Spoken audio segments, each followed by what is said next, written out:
నమస్తే, నేను Roja. Welcome to special debate. అమెరికాలో వలసదారులకు ట్రంప్ భయం పట్టుకుంది. ఇప్పటికే విదేశీయులకు చుక్కలు చూపిస్తున్నారు. పూటకో నిర్ణయం, రోజుకో బిల్లుతో దడ పుట్టిస్తున్నారు. మరీ ముఖ్యంగా ప్రవాస భారతీయుల్లో భయాందోళనలు నెలకొన్నాయి. కొద్ది రోజులుగా దేశంలో ఉంటున్న విదేశీయులపై అమెరికా సర్కార్ ఆంక్షలను కఠినతరం చేసింది. ప్రవాస భారతీయుల డాలర్ డ్రీమ్స్ పై నీళ్లు పోశారు Trump. Make America great again నినాదాన్ని చూపిస్తూ విదేశీయులపై ఆంక్షలు విధిస్తున్నారు డొనాల్డ్ ట్రంప్.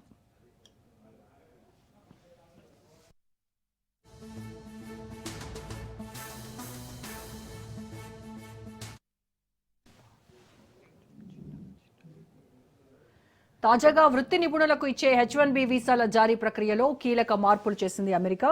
వీసా కేటాయింపుల విధి విధానాలను US citizenship and immigration service federal రిజిస్టర్లో ప్రచురించింది.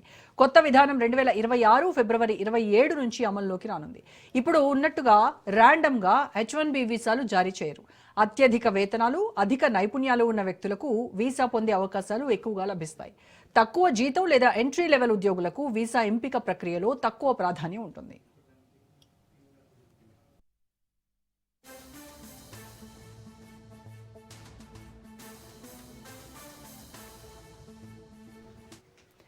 డొనాల్డ్ ట్రంప్ తీసుకొచ్చిన లాటరీ విధానంలో అనేక మార్పులు వచ్చాయి. H-1B ఉద్యోగులకు ఇచ్చే వేతనాలను అమెరికా లేబర్ డిపార్ట్మెంట్ క్రమబద్ధీకరించింది. 4 అంచెల వేతన వ్యవస్థగా విభజించింది. ఎంట్రీ లెవెల్ వర్కర్లను లెవెల్ 1గా, నైపుణ్యం కలిగిన ఉద్యోగులను లెవెల్ 4గా పరిగణించింది. ఎంట్రీ లెవెల్ ఉద్యోగులకు ఇప్పట్లాగే ర్యాండమ్ విధానంలో లాటరీ తీయనున్నారు. మిగతా వారికి మాత్రం వారి వేతన స్థాయి ఆధారంగా లాటరీలో ఎక్కువ అవకాశాలు లభిస్తాయి. అత్యధిక వేతనం కలిగిన లెవెల్ 4 ఉద్యోగులకు 4 సార్లు లాటరీలోకి ప్రవేశించే వీలుంటుంది. వారు వీసాలకు ఎంపికయ్యే అవకాశం 61% ఉంటుంది. లెవెల్ 3 ఉద్యోగులు 3 సార్లు లాటరీలోకి వెళ్లొచ్చు. దీంతో వీరికి వీసాలు పొందే అవకాశం 46% లభిస్తుంది. లెవెల్ 2 ఉద్యోగులు 2 సార్లు లాటరీలోకి ప్రవేశించే వీలుంటుంది. వీసాలు లభించే ఛాన్స్ 31%గా ఉండనుంది. లెవెల్ 1 ఉద్యోగులు ఒకేసారి లాటరీలో ఉంటారు. వారికి వీసా లభించే ఛాన్స్ 15% తగ్గనుంది.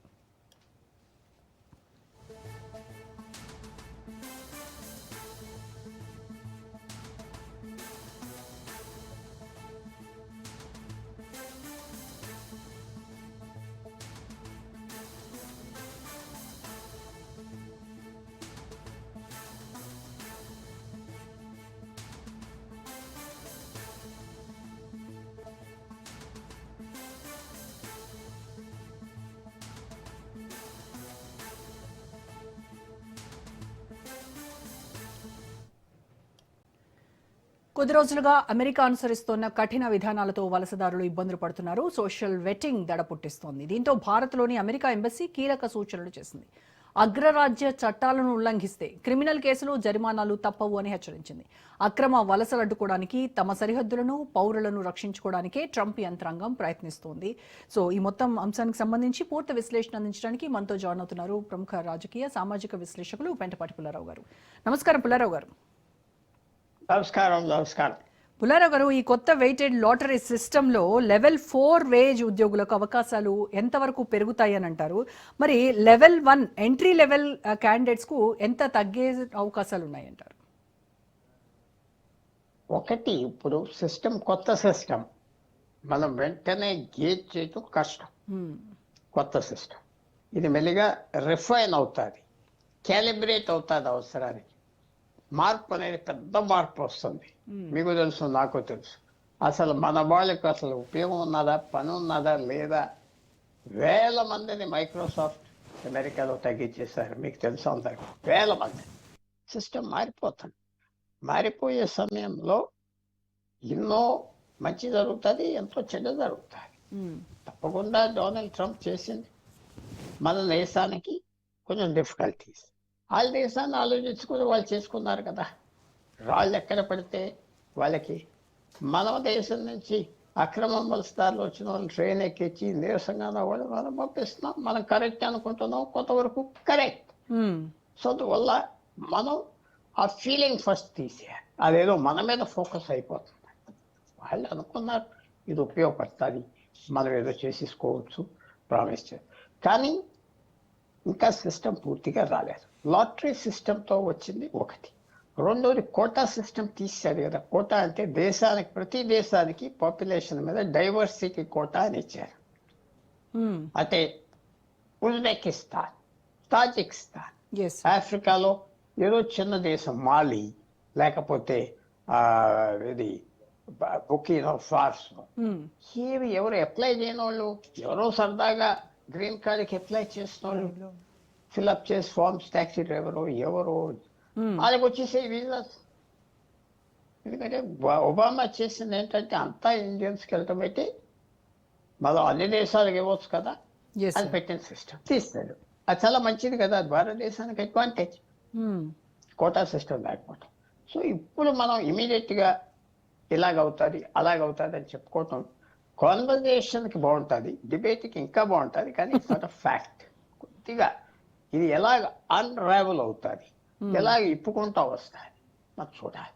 దాంతోపాటు మీకు తెలుసు నాకు తెలుసు, డొనాల్డ్ ట్రంప్ కాదు ఎవరైనా మనం అమెరికాని ఇలా చేయటం కరెక్ట్ కాదని చెప్పాలంటే మనకి లెవరేజ్ ఉండాలి. లెవరేజ్ అంటే పరపతి అనుకుంటున్నా, కరెక్ట్ వర్డ్, పరపతి వాళ్ళ మీద. అది లేదు కదా. ఇప్పుడు మన గవర్నమెంట్ కూడా గత 10 రోజులు బట్టి ఈ వీసా విషయంలో కలవ చేసుకోవటం మొదలుపెట్టారు. అది మీకు తెలిసే ఉంటుంది, పబ్లిక్గా వచ్చింది కూడా మీడియాలో.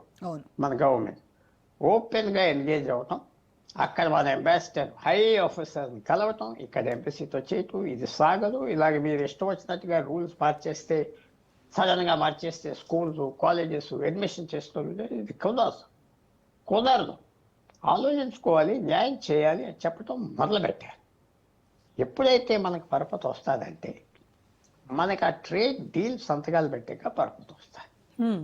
ట్రేడ్ డీల్ పెట్టాక ఇంకా గవర్నమెంట్ ఆఫ్ యుఎస్ఏ ఏం చేస్తున్నారంటే వాళ్ళు ఇప్పుడు వరకు వీసా విషయాలు ఎత్తలేదు భారతదేశం, వీసా విషయాలు ఎత్తేస్తే నొక్కేద్దాం అనుకున్నారు.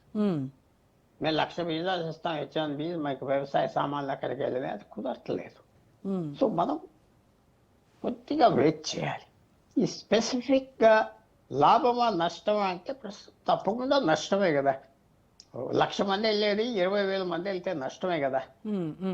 అయితే ఇక్కడ ఉద్యోగాలు పెరుగుతాయి, భారతదేశంలో ఉద్యోగాలు పెరుగుతాయి. జ్ఞాపకం పెట్టుకో, భారతదేశంలో ఆ కంపెనీలు అందరూ ఆఫీసెస్ పెడతారు. అన్నిట్లకి హద్దు ఏమిటంటే అసలు ఇప్పుడు చేసే పని ఉపయోగం ఉంటుందా ఫ్యూచర్లో? ఆర్టిఫిషియల్ ఇంటెలిజెన్స్ తీసుకెళ్ళిపోతుందా ముందలకి, లేకపోతే అది ఫెయిల్ అవుతుంది? అది చాలా పెద్ద ప్రశ్న ఉంది. మనం వెయిట్ చేయాలి ఈ వీసా సిస్టమ్ మనకి రావడానికి. కరెక్ట్, మన ప్రభుత్వం దేనికి? తప్పకుండా వీసా మాకు ముఖ్యం, మన సిటిజన్స్కి ముఖ్యం. అది ఇవ్వకపోతే అమెరికా మనకి ఇచ్చేదేంటి? నువ్వు తీసుకొచ్చేదేంటి? ఒక సూపర్ స్పెషాలిటీ హాస్పిటల్కి మనం వెళ్ళి అంత డబ్బు ఇస్తామంటే నీ దగ్గర సూపర్ స్పెషాలిటీ ట్రైన్ పీపుల్ ఉన్నారు, ఫెసిలిటీస్ ఉన్నాయి, లేకపోతే నువ్వు చేసేది ఏంటి? సో టైం కోసం గవర్నమెంట్ ఆగుతుంది. నేను అనుకుంటున్నా రోజు రోజుకి మన పరపతి పెరుగుతుంది, రోజు రోజుకి అమెరికా పరపతి తగ్గుతుంది. ఎందుకంటే వన్ మోర్ సెంటెన్స్ మీరు పర్మిషన్ ఇస్తే చెప్తా, లేకపోతే ఇంకో. ఓకే, ఇది ఎప్పుడైతే థ్రెట్ అనేది, నేను థ్రెటన్ చేస్తున్నాను మిమ్మల్ని, థ్రెటన్ చేసే వరకు మీరు భయపడతారు, చేస్తాడేమో. థ్రెట్ యాక్షన్ అయిపోవని ఇంకా మీరు భయపడరు కదా. ఇంకా అయిపోయింది. అమెరికా థ్రెటన్ చేసింది, మన మీద టారిఫ్ వేసింది, ఇది చేసింది, అది ఇంకేది చేసేది. ఏమైంది ఆఖరికి? డొనాల్డ్ ట్రంప్ రమ్మని కూడా లేదు భారతదేశానికి ఈ సంవత్సరం. ఆ క్వాడ్ మీటింగ్ వద్దు, పాది వద్దు, తర్వాత చూసుకుందాం, మంచి రోజులు వచ్చాక అడుగుదాం, మంచి రోజులు వచ్చాక వద్దురుగానే చెప్పాం. అందువల్ల రోజు రోజుకి మన పరపతి పెరుగుతుంది. రష్యన్ యుక్రెయిన్ వార్ కూడా సెటిల్ అవుతే ఇంకా పెరుగుతుంది. ఆ ట్రేడ్ డీల్ బానేది అని అవుతే మన గవర్నమెంట్ అడగవచ్చు, ఎగ్జాక్ట్లీ మీకు మాకు సంబంధం ఏంటి, వీసాస్, లేకపోతే మీరు ఏంటి మాకు చేసేది, నువ్వు ఏంటి చేస్తున్నావు, మాకు ఏంటి, నీతో గొప్ప ఏంటి, పంపించే. గద్దలలో 1,00,000 మంది వస్తారు, 2,00,000 మంది వస్తారు, ఏమవుతారు తర్వాత? ఏమీ అవ్వదు. మన ఏంటంటే మన ప్రభుత్వం సెన్సిటివ్గా ఎవరైతే యువకులు ఉన్నారో 1,00,000 మంది సంవత్సరానికి వెళ్ళి వాళ్ళు బాగుపడుతున్నారు, వాళ్ళ కుటుంబాలు ఇక్కడ బాగుపడుతున్నాయి, మన ఆర్థిక వ్యవస్థకు మంచిది, మన నాలెడ్జ్ క్యాపిటల్కి మంచిది. అక్కడ 1,00,000 మంది వెళ్ళి పనిచేస్తున్నారంటే ఆ ఇంపాక్ట్ ఇక్కడ కూడా వస్తుంది. ఆ వేవ్ అంటారా, ఇంపాక్ట్ అంటారా వస్తుంది. ఇవన్నీ ఉన్నాయి. ఇంకా సమయం రాలేదు. సమయం వస్తే తప్పకుండా భారత్ ప్రభుత్వం గట్టిగా ఎత్తుకుంటుంది ఈ విషయం అని నాకు పూర్తి నమ్మకం, అంచనా.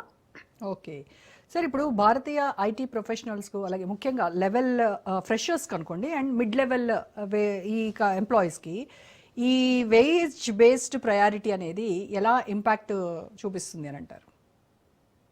మెరిట్ బేస్డ్ అంటున్నారు కదా. ఎస్ సార్, మిడిల్ అదే I mean mid level employees కదా, మంచిదే కదా మెరిట్ బేస్డ్. కానీ ఈ అన్ని మెరిట్ బేస్డ్ పాలసీ సరే, ఆ $1,00,000 వీసాకి ఎక్కడ వస్తుంది? దీని మీద ఇంపాక్ట్ వస్తుందా రాదా? అది వేరే కేటగిరీయా? కొత్తగా యాపిల్ చీఫ్ వెళ్ళి మాట్లాడాడు ట్రంప్తో, మెల్లిగా సైలెంట్గా మాట్లాడాడు, మేము వ్యాపారాలు చేయలేమండి ఇలా చేస్తే అంటే, ఓకే మీకు కంపెనీకి వీసాలు ఇచ్చుకోండి అని ఏదో పెద్ద $1 million $500,000 పెట్టాడు. టిమ్ కుక్ యాపిల్ CEO చాలా తెలివితేటలు ఉన్న వ్యక్తి. ఆయన ఏది కాదండు, అవునంటాడు, తర్వాత డీల్ చేసుకుంటాడు. ట్రంప్ని బాగా అర్థం చేసుకున్న వ్యక్తి. సో అతను వీళ్ళందరూ పనిచేస్తున్నారు ఈ ఇంపాక్ట్ తగ్గించడానికి. అందరూ టెక్నాలజీ కంపెనీలు USA ప్రస్తుతం ఇప్పటి వరకు భారతదేశం మీద ఆధారపడి ఉన్నాయి. స్కిల్లే కాదు, తక్కువ జీతం, తర్వాత పనిచేస్తారు 12 గంటలు పనిచేస్తారు. అందరికి తెలుసు, హాలిడే ఉండదు, 10 రోజులు ఉండదు, చేస్తారు. అది మన తత్వం. అయితే 10 రోజులు కూడా పనిచేయరు మన చాలా మంది ఎంప్లాయీస్, అది వేరే విషయం. భారతదేశంలో అక్కడ అలా చేయరు కదా, కష్టపడతారు, చూపెట్టుకుంటారు. సో ఇవన్నీ టెక్నాలజీ కంపెనీస్ కూడా తీసుకొస్తాయి. మీరు అడిగిన స్పెసిఫిక్ క్వశ్చన్, కొత్త మార్పులు తప్పకుండా మనకు మంచిది కాదు కదా, పాత నుంచి కొంచెం కష్టం చేశారు కదా, కానీ వాటి ఇంపాక్ట్ ఎలా ఉంటుంది? ఏమన్నా సేఫ్టీ క్లాజెస్ ఉన్నాయా, గెట్అవే క్లాజెస్ ఉన్నాయా? ఇంకా అన్ని బయటికి రాలేదు కదా, బయటిగా వస్తాయి. ఎగ్జామ్షన్స్ ఉంటాయా, కలపొచ్చా, ఇవన్నీ బయటికి రావాలి, ఇంకా బయటికి రాలేదు.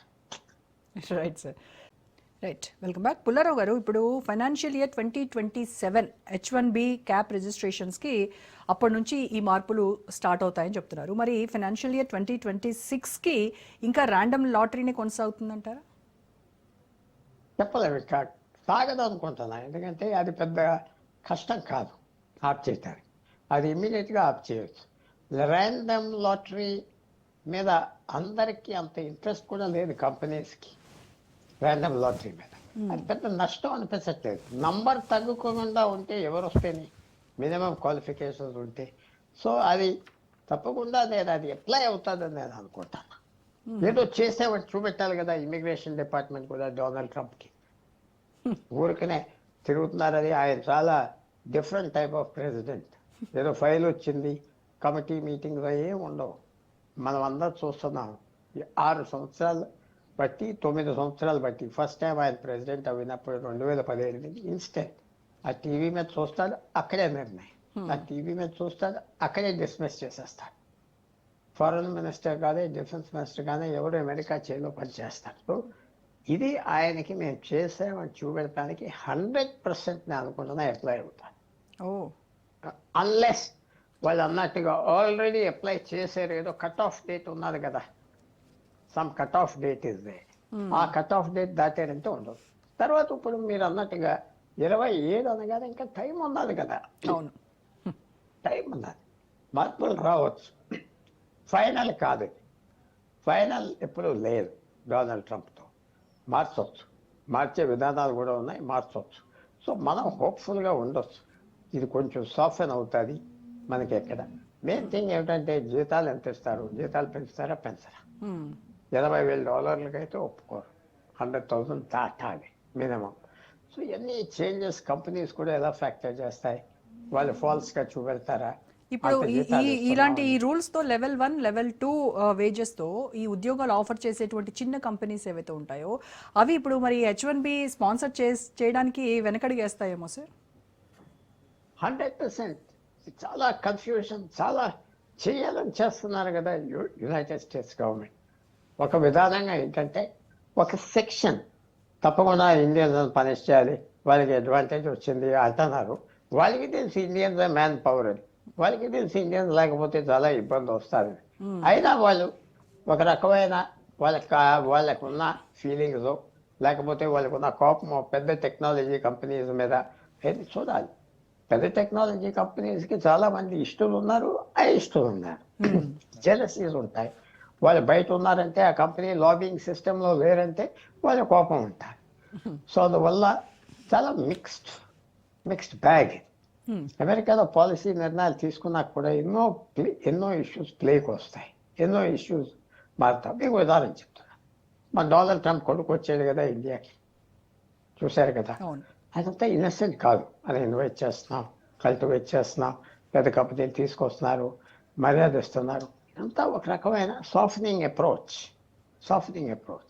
పాకిస్తాన్ ఏంటంటే అక్కడ డైరెక్ట్గా వెళ్ళిపోయి మేము ఏదో చేస్తాం, ఇది క్రిప్టో కరెన్సీస్ కొనిసారు వాళ్ళ కంపెనీలు, అది మనం చేయలేం అని సాఫ్ట్గా చేస్తాం. క్లుప్తంగా చెప్పాలండి, ఈవేళ ఎంత లెవెల్కి పెంచాలి శాలరీస్, ఎలా మేనేజ్ చేస్తారు టెక్నాలజీ కంపెనీ. వాళ్ళకి లాబీస్, హై పవర్డ్ లాబీస్ ఉన్నారు వాషింగ్టన్. వాళ్ళు $1,000,000 ఇస్తారు పెద్ద లాబీస్ట్కి. అయితే ఎవరో పిల్లలు, ఎవరో బంధువులు, ఎవరో ఎక్సెస్ ఉన్న వాళ్ళకి వాళ్ళు ఏ రకంగా ఇది క్లియర్ చేస్తారు అని చూడాలి. ఎవరు చాలామంది వచ్చి వర్బోస్గా చెప్పేయటం ఉంటుంది, కానీ అది కరెక్టా? రోజు రోజుకి మార్పులు తీసుకొస్తున్నప్పుడు స్టెబిలిటీ లేదు కదా. సో ఇవన్నీ ఎప్పుడు వస్తాయి స్టెబిలిటీ?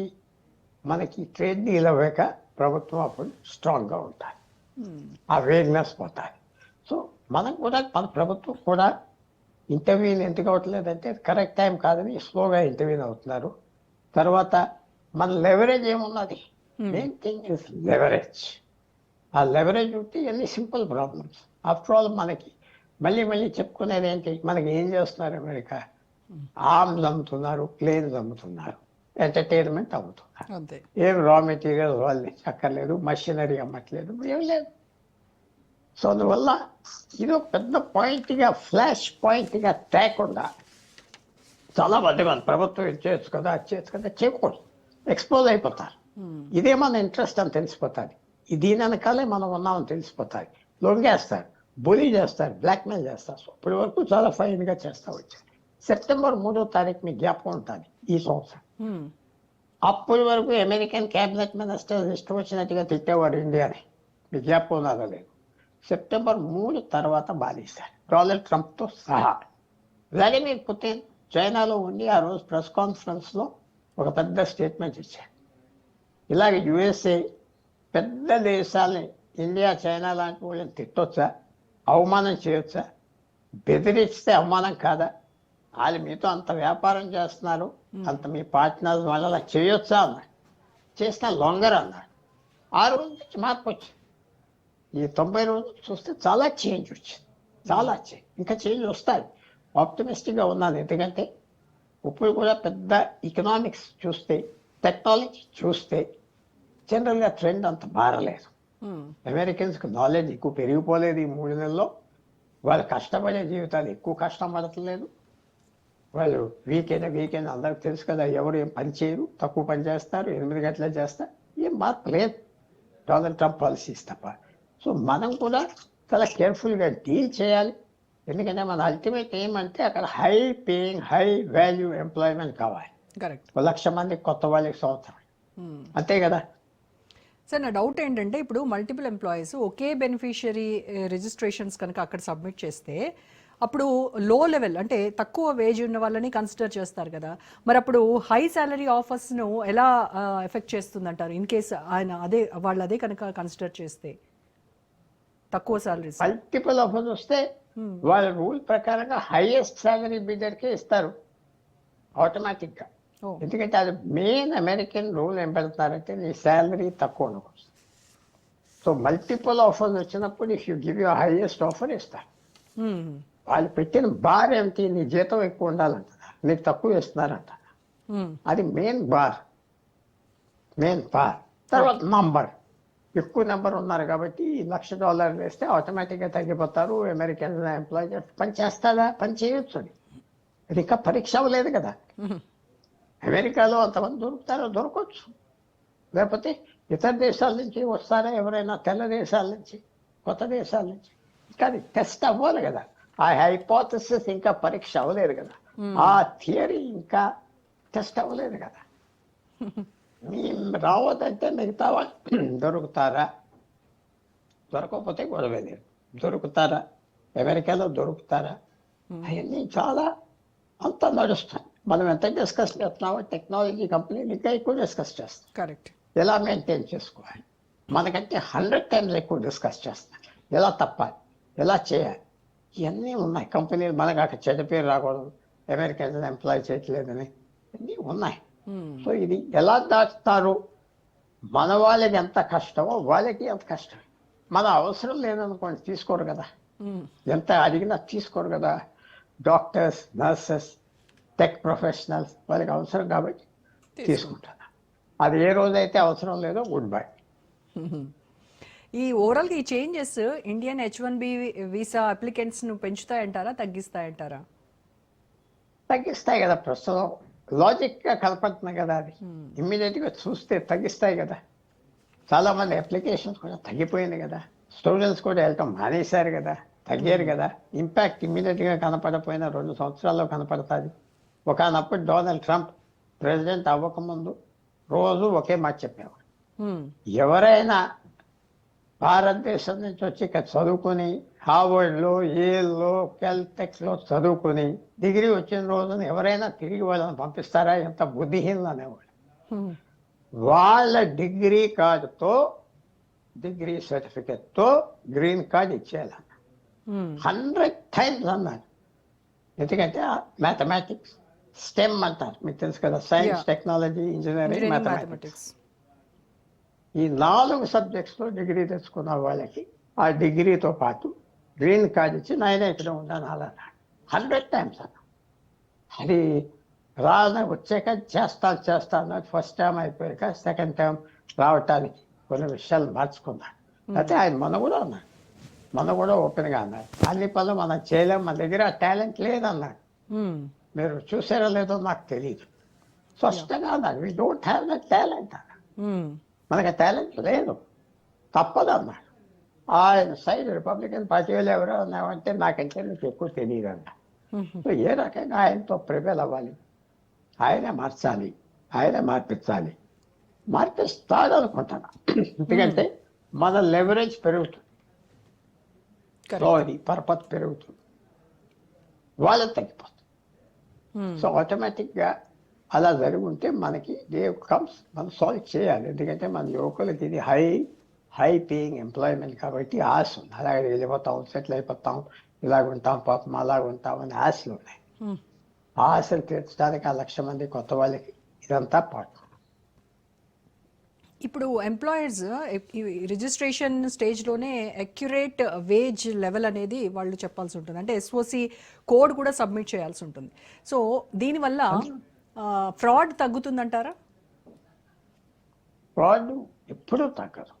కొత్త రకంగా ఫ్రాడ్ ఉంటే మార్చుకుంటారు, టైం పడుతుందండి. ప్రతి సిస్టము, ప్రతి రూల్స్ ఉన్న చోట will be a way out. ఒకే ఒక సిస్టమ్ ఉన్నది, free market system, demand and supply. అది ఫ్రీ డిమాండ్ ఉంటే, ఫ్రీ సప్లై ఉంటే ఫ్రాడ్ లేకుండా జరుగుతాయి. అయితే ఫ్రాడ్ ఉంటాయి. ఎప్పుడైతే నువ్వు రిస్ట్రైన్ చేస్తావో కనపడని ఫ్రాడ్ ఉంటాయి. దానికి సలహాలు ఇచ్చేవాళ్ళు ఉంటారు, లెజిటిమైజ్ చేసేవాళ్ళు ఉంటారు. ఫ్రాడ్ ఏం పెద్ద తగ్గదు, కానీ కనపడు. కొత్త రూల్స్కి దాచుకుంటా. తర్వాత మనమే కాదు, పాకిస్తానీ, బంగ్లాదేశ్, ముఖ్యంగా శ్రీలంకన్స్, సౌత్ ఏషియన్స్ ఎక్కువ ఈ పని మీదే ఉన్నారు. ఎలా వీసాలు తెచ్చుకోవాలి, ఎలా తేవాలి, ఎవరిని మేనేజ్ చేసుకోవాలి, అది 24 గంటలు ఆ పని మీదే ఉన్నారు. లూప్ హోల్స్ ఎక్కడ ఉన్నాయి, ఆ లూప్ హోల్స్ కోసం ఎదుగుతున్నారు. సో పెద్ద తగ్గిపోతుందా ఫ్రాడ్ అంటే నేను అనుకోవట్లేదు, కనపడతాది. అలాగా రెస్ట్రిక్షన్ ఉన్న చోట ఫ్రాడ్ ఉంటాయి, రెస్ట్రిక్షన్ ఉన్న చోట బ్లాక్ మార్కెట్ ఉంటాయి. బంగారం, ఒకనప్పుడు బంగారం భారతదేశంలో ఇంపోర్ట్ చేసేవారు కాదు, ఎక్కువ స్మగ్లింగ్ అవ్వేది బంగారమే. ఓపెన్ మార్కెట్ అంత ట్యాక్స్ కట్టిన ಎಷ್ಟು వచ్చిందని తెచ్చుకో, ఫినిష్, స్మగ్లింగ్ లేదు. సో మార్కెట్ ఫోర్సెస్ ప్లే అవ్వనిస్తే పూర్వంలాగా అంత ఫ్రాడ్. ఈ రెస్ట్రిక్షన్స్ అన్నీ ఏం చేస్తాయంటే ఆ లూప్ హోల్స్ చూపెట్టే వాళ్ళకి వ్యాపారం, ఆ లూప్ హోల్స్ చూపెట్టే వాళ్ళకి బిజినెస్ ప్రాఫిట్.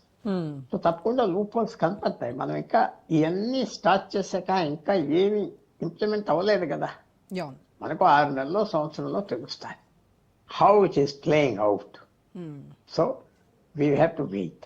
ఇవన్నీ బ్యాక్గ్రౌండ్ ఏంటంటే భారతదేశం దగ్గర ప్రస్తుతం పరపతి లేదు. ట్రంప్తో తగవు అని చెప్తాను.